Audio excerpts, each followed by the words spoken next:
Bases anatómicas del sistema nervioso.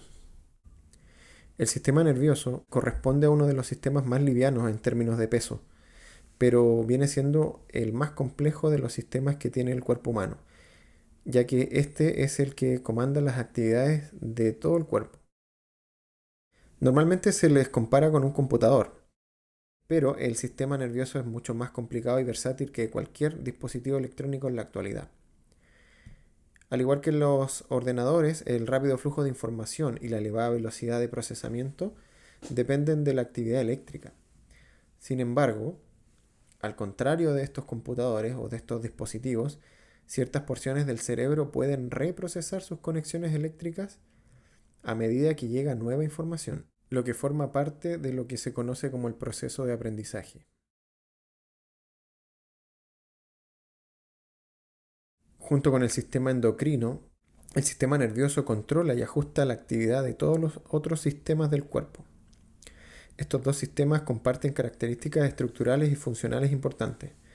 Ambos cuentan con cierta forma de comunicación química, ya sea el sistema endocrino a través de las hormonas y el sistema nervioso a través de los neurotransmisores.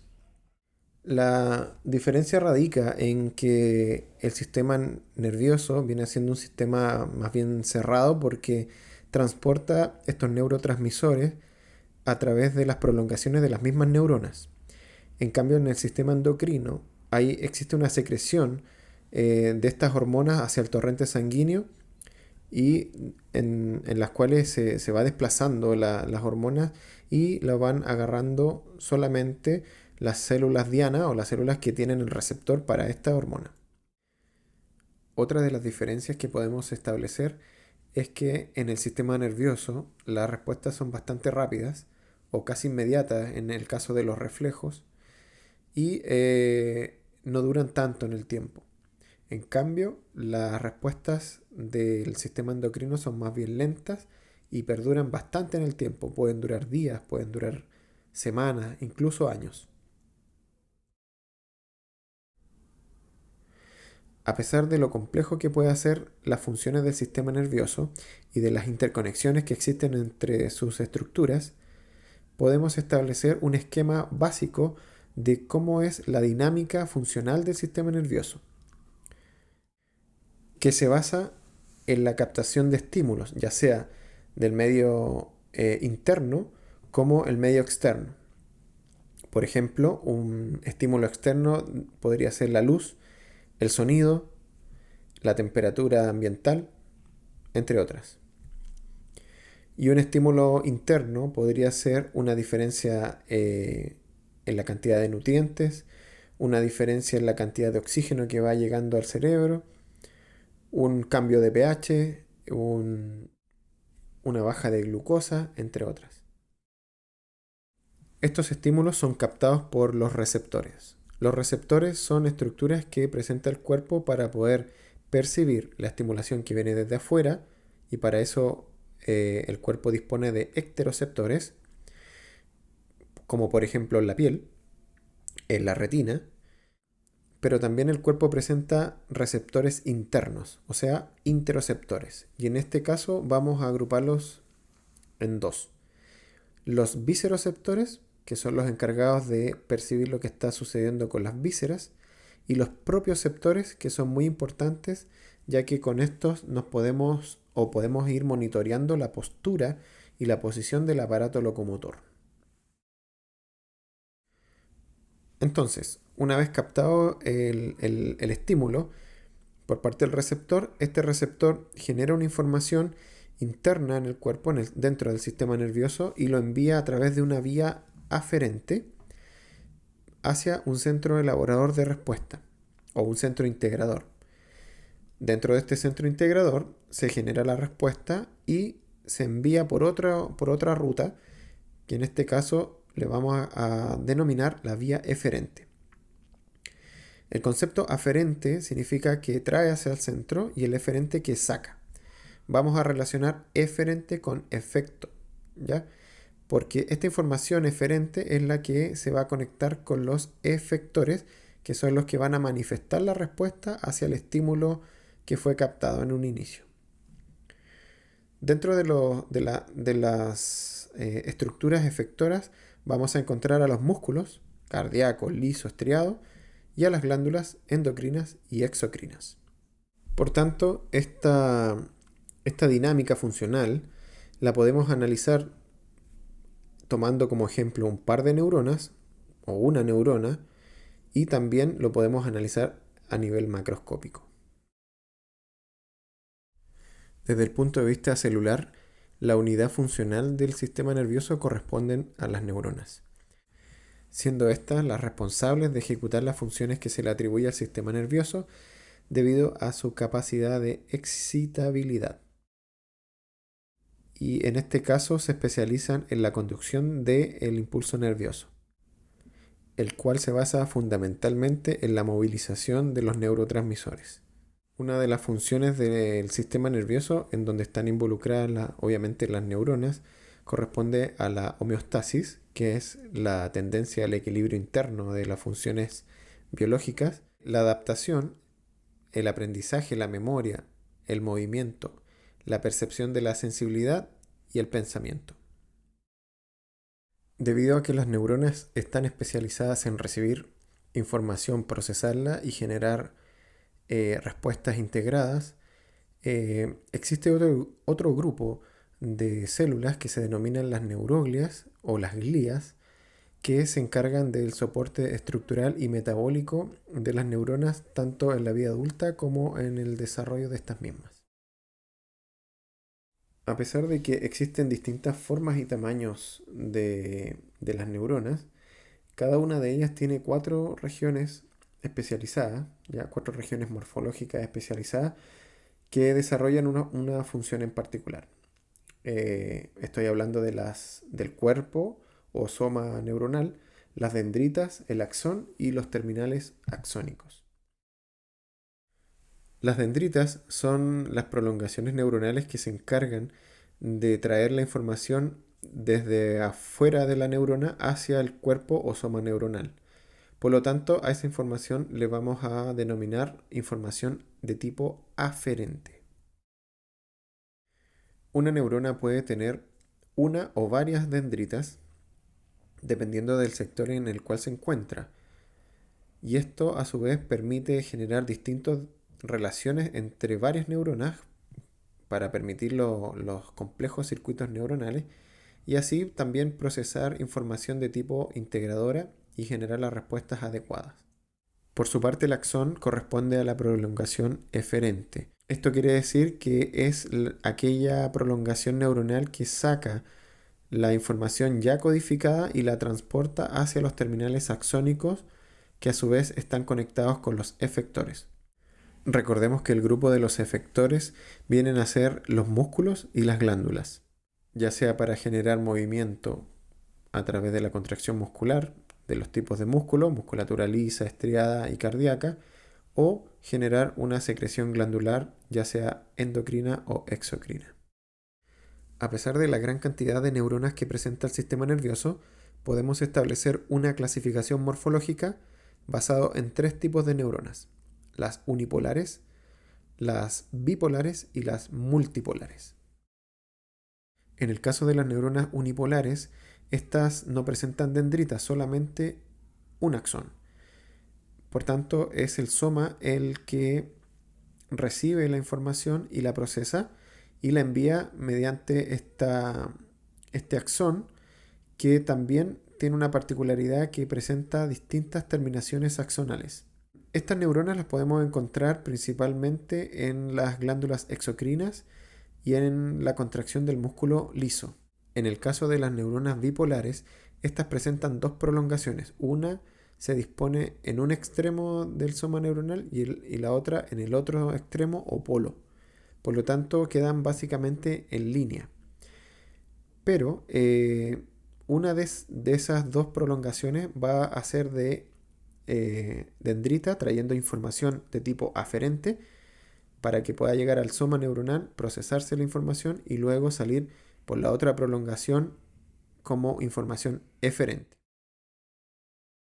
Dentro de este grupo de las neuronas bipolares tenemos un subtipo que se denominan las neuronas pseudounipolares, Y en este caso existe una fusión de estos dos, de estas dos prolongaciones y da la impresión de que es una neurona unipolar, pero en realidad son dos prolongaciones que están fusionadas para así cumplir las funciones de dendrita y axón correspondiente. Este tipo de neuronas, las pseudounipolares, las podemos encontrar en los ganglios de la raíz dorsal de la médula. En cambio, las bipolares podemos encontrarlas relacionadas con las vías del olfato. Y el último grupo de neuronas corresponden a las multipolares, en donde podemos encontrar diversas dendritas y un solo axón. Estas podemos encontrarlas principalmente en la corteza cerebral. También podemos clasificar a las neuronas desde un punto de vista funcional y nos podemos referir a neuronas de tipo eferentes o neuronas motoras y neuronas de tipo aferente, que normalmente se asocia con neuronas sensitivas. También existen neuronas que permiten hacer la comunicación entre lo eferente y lo aferente, y a esto se le denominan las interneuronas o neuronas de asociación. En el caso de las células gliales o neuroglias, estas son muy parecidas a las neuronas, pero no están especializadas en la transmisión del impulso nervioso, sino que, como habíamos mencionado antes, lo que hacen es prestarle soporte a las neuronas, formando así un microambiente y sirviendo como de tejido de sostén, nutrición, protección y defensa hacia estas. En este grupo de células podemos encontrar los oligodendrocitos, las células ependimarias, las células de Schwann, las microglias, que vendrían a ser como el sistema inmune en el sistema nervioso. Y el grupo más importante de las neuroglias corresponden a los astrocitos, debido a la gran cantidad de funciones que realizan en la mantención del bienestar de las neuronas. Por ejemplo, participan en la regulación y recaptura de los neurotransmisores en los procesos sinápticos. También promueven la supervivencia neuronal, participan en la mielinización. La mielina es una cubierta lipídica que se deposita en los axones para poder mejorar la velocidad de conducción. También estos astrocitos promueven la sinaptogénesis, que corresponde a la formación de sinapsis, y entiéndase la sinapsis como la comunicación entre neuronas. También participa en la regulación de concentraciones iónicas extracelulares, regula las reservas energéticas y también se encargan de participar en la barrera hematoencefálica, que más adelante vamos a hablar de ella. Desde un punto de vista macroscópico podemos establecer una división anatómica del sistema nervioso, en donde vamos a encontrar al sistema nervioso central, compuesto por el encéfalo y la médula espinal, y el sistema nervioso periférico, compuesto por los nervios craneales y los nervios espinales. El sistema nervioso central, como su nombre lo dice, se encuentra en el centro, entre comillas, en el centro del cuerpo, debido a que está contenido en la cavidad craneana y en la columna vertebral. Por lo tanto, se encuentra en el esqueleto axial, coincidiendo con el eje mayor del cuerpo. Pero también viene siendo el principal centro elaborador de respuestas, el centro que recibe la información externa, la procesa, la integra y así envía la respuesta a las distintas partes del cuerpo. Por su parte, el encéfalo corresponde a todo lo que está en la cavidad craneana, y me estoy refiriendo al cerebro, al cerebelo y al tronco encefálico. Y todo lo que se continúa desde el tronco encefálico hacia caudal está siendo protegido y contenido por la columna vertebral. Y ese cilindro nervioso corresponde a la médula espinal. Ahora, si retomamos un poco la imagen del esquema funcional que vimos al principio, podemos decir o reafirmar de que el sistema nervioso central corresponde al centro elaborador. Por lo tanto, las vías aferentes y las vías eferentes deberían ser las prolongaciones neuronales que están saliendo del sistema nervioso central hacia el resto del cuerpo y las prolongaciones neuronales que vienen desde los receptores que están en los tejidos hacia el sistema nervioso central. Estas prolongaciones se conocen como nervios periféricos. Por lo tanto, corresponden a la otra parte del sistema nervioso, que es el sistema nervioso periférico, y se organizan en nervios espinales, que son los que salen de la médula espinal, y nervios craneales que están emergiendo desde el tronco encefálico y parte de la base del cerebro. Podemos encontrar 31 pares de nervios espinales y 12 pares de nervios craneales. Estos nervios principalmente son sustancia blanca, como habíamos dicho, conjunto de fibras neuronales, pero también existen algunos sectores donde se encuentra sustancia gris, o sea, agrupaciones de somas neuronales. Y la sustancia gris que se encuentra en el sistema nervioso periférico se conoce con el nombre de ganglios nerviosos. Ahora, también podemos establecer una división funcional del sistema nervioso. Y es ahí donde vamos a dividirlo en un sistema nervioso somático, un sistema nervioso autónomo y un sistema nervioso entérico. En el caso del sistema nervioso somático, corresponden a todas las acciones que realiza el sistema nervioso de manera consciente. Y en el caso del sistema nervioso autónomo y entérico, tiene que ver con la regulación de lo que está sucediendo dentro del cuerpo. En el caso de las vísceras, la regulación de las secreciones glandulares y el estado interno en general. En el sistema nervioso autónomo también podemos establecer una subdivisión que se conoce con el nombre de sistema nervioso simpático y parasimpático. Y esto tiene que ver con la preparación del cuerpo para ciertas situaciones. En el caso del sistema nervioso simpático, este activa todas las reacciones necesarias para la supervivencia, por lo tanto se activa en situaciones de estrés, aumentando los latidos cardíacos, aumentando la frecuencia respiratoria, dilatando la pupila, poniéndonos pálidos, ya que ahí existe una vasoconstricción periférica que permite que la sangre se disponga mejor en los músculos para que podamos reaccionar de mejor forma. Y una vez que pasa esta situación de estrés o situación de peligro, dependiendo del caso, se activa la contraparte, se activa el sistema nervioso parasimpático, que es aquel grupo de tejido nervioso que se encarga de restituir las funciones basales de los órganos internos.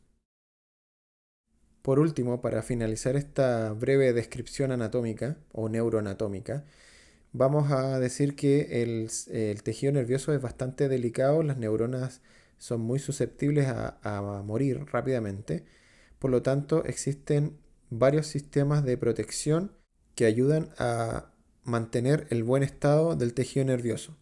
Uno de los primeros métodos de protección corresponden a los huesos. Ya habíamos comentado que el encéfalo y la médula espinal estaban protegidos por los huesos de la cabeza y de la columna vertebral respectivamente. Y en el caso de los nervios periféricos, también estos están protegidos en su recorrido por las distintas estructuras que conforman el cuerpo: músculos, huesos, fascias y tejido subcutáneo. El otro sistema de protección corresponden a las meninges. Las meninges es un conjunto de membranas que están envolviendo al sistema nervioso central y además lo están conteniendo en un espacio que está relleno de líquido, un líquido que se denomina el líquido cerebroespinal o cefalorraquídeo, que viene siendo la tercera barrera de protección. Y por último, como medio de protección vascular, tenemos al sistema o barrera hematoencefálica, que es el monitoreo por parte de los astrocitos hacia los capilares que van llegando hacia todo el tejido nervioso. En las siguientes clases abordaremos con más detalle todos estos temas.